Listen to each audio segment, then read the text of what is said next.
Assalamualaikum warahmatullahi wabarakatuh.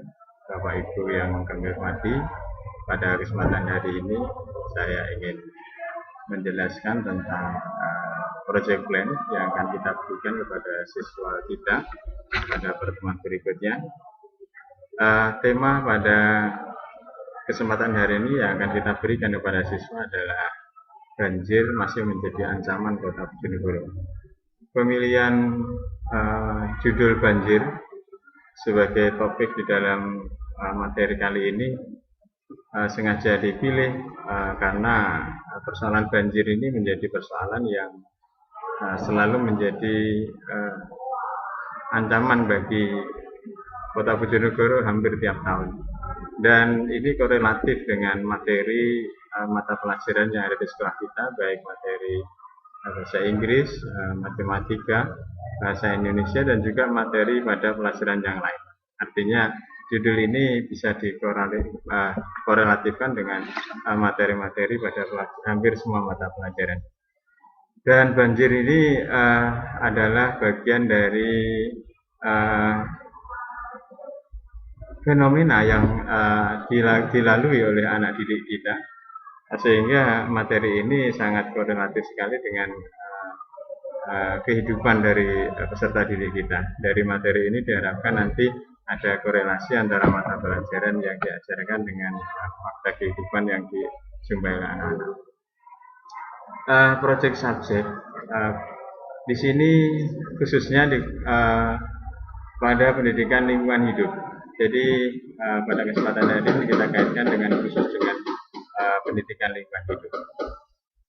Tujuan daripada pembelajaran pada kesempatan ini adalah siswa dapat menerangkan penyebab banjir yang terjadi.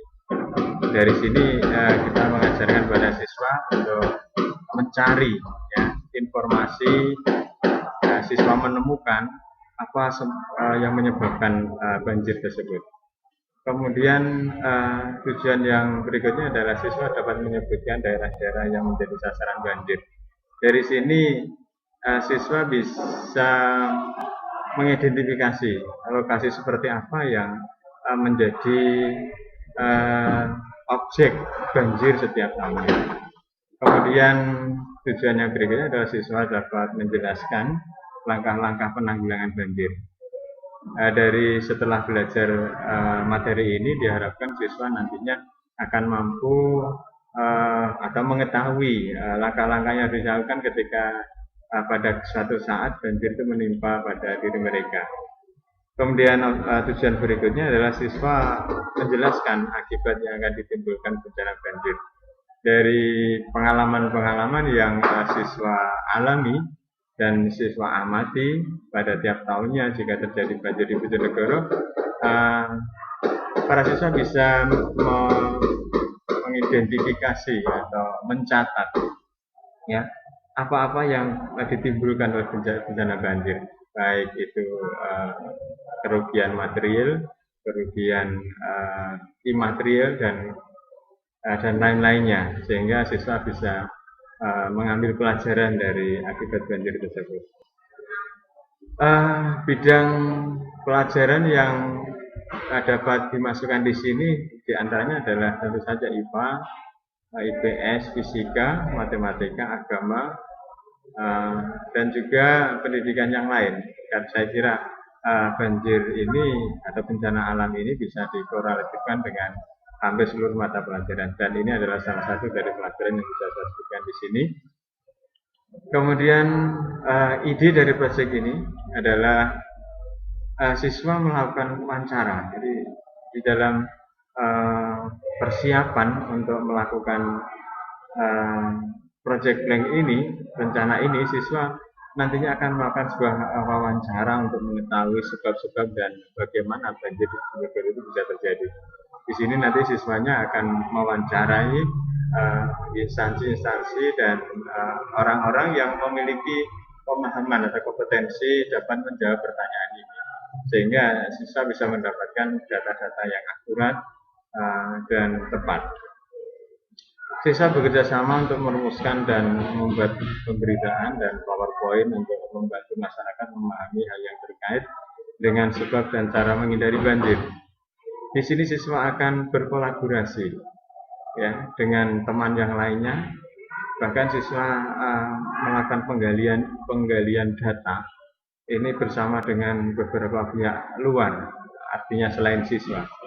Kemudian siswa mencoba untuk merumuskan bagaimana dari data dan informasi yang ada itu dikemas dalam bentuk sebuah informasi yang bagus. Berikutnya adalah siswa melakukan pengumpulan data yang akurat dari berbagai pihak yang kompeten, yang memiliki kemampuan untuk memberikan informasi dan hal-hal lain yang terkait dengan banjir itu dari pihak-pihak yang bisa dipertanggungjawabkan.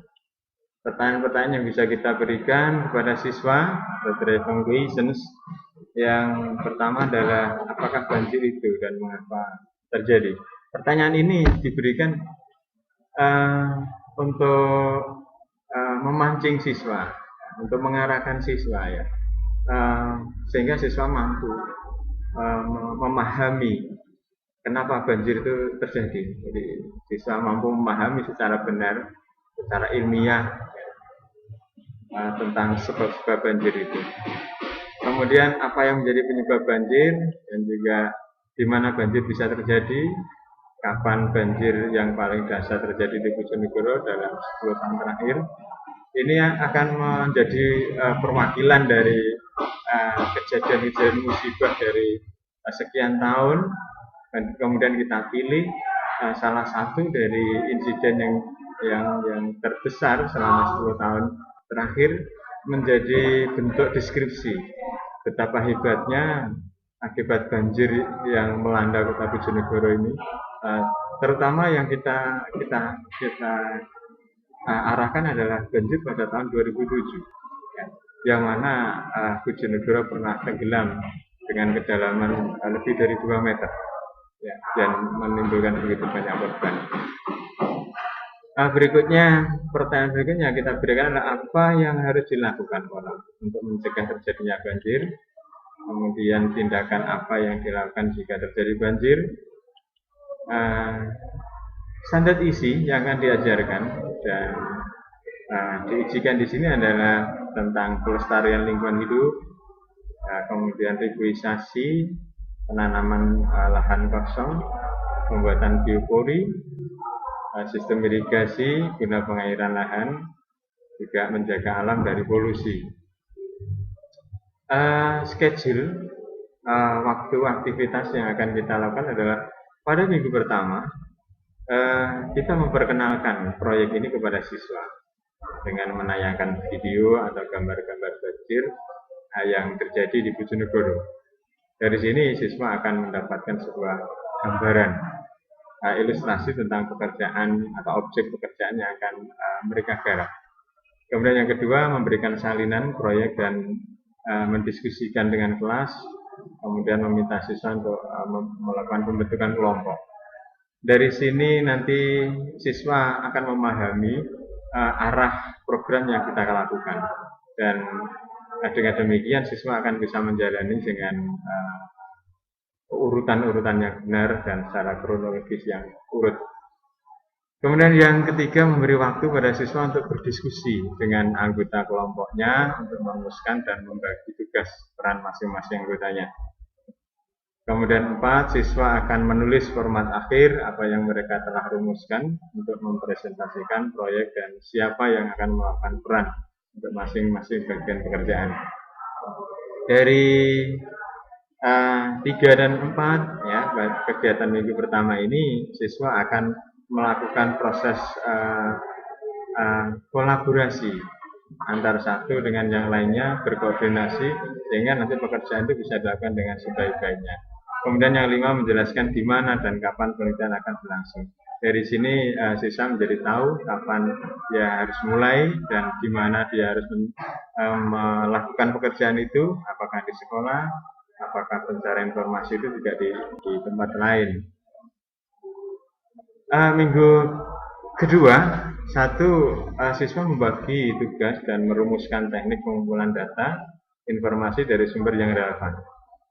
Kemudian yang kedua, siswa merumuskan pertanyaan-pertanyaan yang akan tanyakan pada sumber yang relevan dan guru memastikan penelitian yang siswa lakukan melalui pengumpulan data dan bukan hasil imajinasi siswa terhadap persoalan yang sedang diteliti. Jadi pada minggu kedua ini sudah mulai proses bekerja, yaitu pembagian tugas. Kemudian yang kedua adalah merumuskan pertanyaan-pertanyaan. Kedua kegiatan ini masih dilakukan di sekolah di bawah panduan guru. Lalu pada minggu ketiga, siswa akan bekerja secara profesional dalam kelompok tim untuk menemukan dan berbagai informasi. Kemudian yang kedua, siswa harus posting update mingguan pada informasi yang mereka telah kumpulkan dan melakukan revisi ataupun penambahan-penambahan terhadap pertanyaan ataupun informasi yang telah mereka kumpulkan. Di sini pada minggu ketiga ini siswa sudah mulai bekerja tidak hanya di sekolah tetapi juga di luar sekolah. Kemudian pada poin 3, pada akhir waktu ini siswa harus mulai merencanakan presentasi. Laporan mereka yang meliputi informasi faktual dan disertai foto, gambar ataupun diagram dan data-data yang lainnya. Kemudian pada poin 4, pada akhir fase ini, setiap kelompok harus mengidentifikasi pengetahuan yang relevan yang telah mereka pelajari.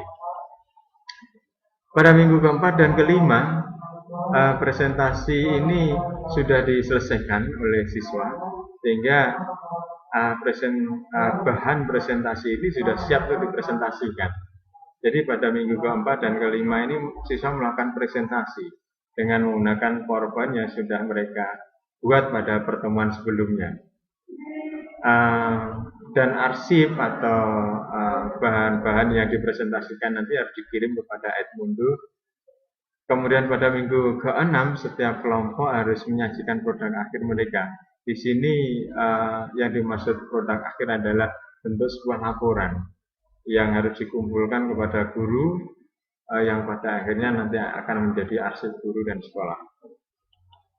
Demikian program pemberian proyekton pada siswa, dan saya cukupkan sekian. Assalamualaikum warahmatullahi wabarakatuh.